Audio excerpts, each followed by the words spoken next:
Welcome back. John Roque, Chief Technical Strategist at W.J.B. Capital, has been a gold bull for quite some time, but gold's failure to break through a key resistance level has him thinking differently in the near term. He says if history's any guide, prices could slip back below $800. John Roque is here in studio, and John, we thank you for your time this morning, as always. So technically, what's been happening with gold that makes you a little cautious in the near term? Well, if you and I had done sort of a Rip Van Winkle about a year ago, and we had awoken quite recently, and someone had told us that Lehman was gone, and Bear Stearns was gone, and AIG and Fannie and Freddie had tremendous problems, and Citigroup had gone down 95%, and the financial system, as we knew it, was on the cusp of collapse. We might have high-fived and said gold $1,500. Right. But it wasn't higher than it was a year ago. So we started to get a little bit more critical of gold's performance. Why couldn't it break out if we had the, semblance of financial Armageddon, number one? And number two is there's been a lot of talk recently about inflation and how inflation is going to be the next bugaboo. Well, if it's going to be if there's going to be an inflationary period, then we think gold should also be doing better. Yet it's not. So we're starting to look at gold a little bit more critically, although we've been a fan for a very long time. And something you have been tracking is gold versus the 30-year, technically speaking? Correct. Tell us how this works, why this is worth taking a look at. Well, we created a very simple ratio. We divided the price of gold by the price of the 30-year Treasury bond. And conceivably, when gold outperforms the price of the Treasury bond, we've called it inflation. It might be a misnomer, but that's what we refer to it as. And when the price of the 30-year Treasury bond outperforms gold, we've called that deflation. Again, it might be a misnomer, but it's easy for us to represent it in that fashion. And gold versus the Treasury bond, if you create that ratio, is up into a resistance level, as you can see on this chart. And the momentum that is taken it to that resistance level is starting to weaken or flag. And so we're a little cautious here as to whether or not gold is going to be able to rally further, which we don't think it's going to right here. And we think the Treasury bond, because it's gone down pretty consistently since November, December, is worth a shot on the long side. Right. And technically speaking, is that the key chart you're watching for that idea of gold maybe going below 800, or are there other technical indicators that you're watching? Principally, this is the indicator, because as this particular chart has risen to this resistance level, this is the, let's call it the third instance that the momentum indicator has gotten this overbought.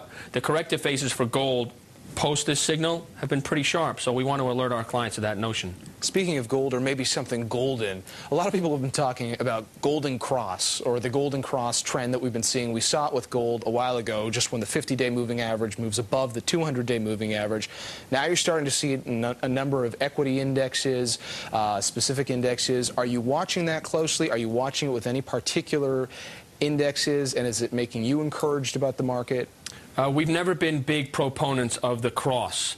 We're bigger proponents of the slopes of the moving averages. When the slopes of the moving averages change direction, the trade that is in force generally stays in force for some length of time. Until the slopes of those moving averages change, it's too hard to make a big call to say whether or not we're going to go up a lot from here. So right. We're less of a proponent with respect to the cross versus the slope of the moving averages. So if you're seeing that slope literally coming down, that's what you're watching. That's a negative sign. That would be a concern. The S&P has gotten through its 200-day moving average. The 50's gotten through the 200, but the 200-day moving average is still sloping downward.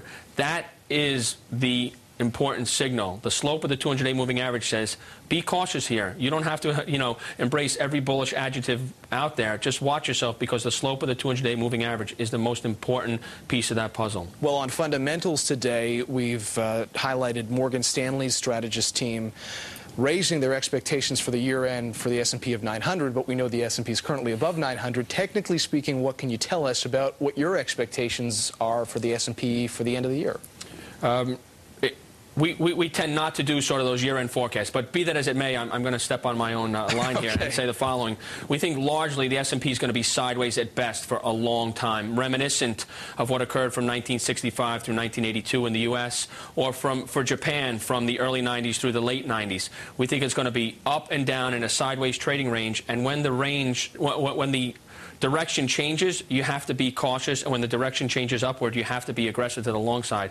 We're wondering that maybe this 945, maybe 1,000 might be the top of that trading range. We talked earlier fundamentally again on what's been happening with some of the smaller names, the mid-cap names that have had larger moves off the bottom than the S&P. I mean, I don't know if you track the S&P mid-cap index, but as far as mid-caps go or smaller names go, technically you're seeing the same kind of trend as you're talking about with the S&P itself? Exactly. We think that's going to be the broader trend for the overall market, regardless of cap size. Some stocks might outperform. They might be in long-term secular uptrends, those particular stocks. When the Dow went sideways for 16 years, from 65 through 82, various sectors outperformed at different times during that period. Every time we had a rally, and there were 8 of those rallies, the same sector did not lead every time. So it could be that in this cycle, it's tech, which because the NASDAQ has outperformed. Right. It could be financials, which had gone up more than 100%. It could be mid-caps. In the next cycle, we should expect something different. All right. Appreciate the technical insight. My pleasure. As always. That's Thanks John for having Roque me. joining us. Our thanks to John.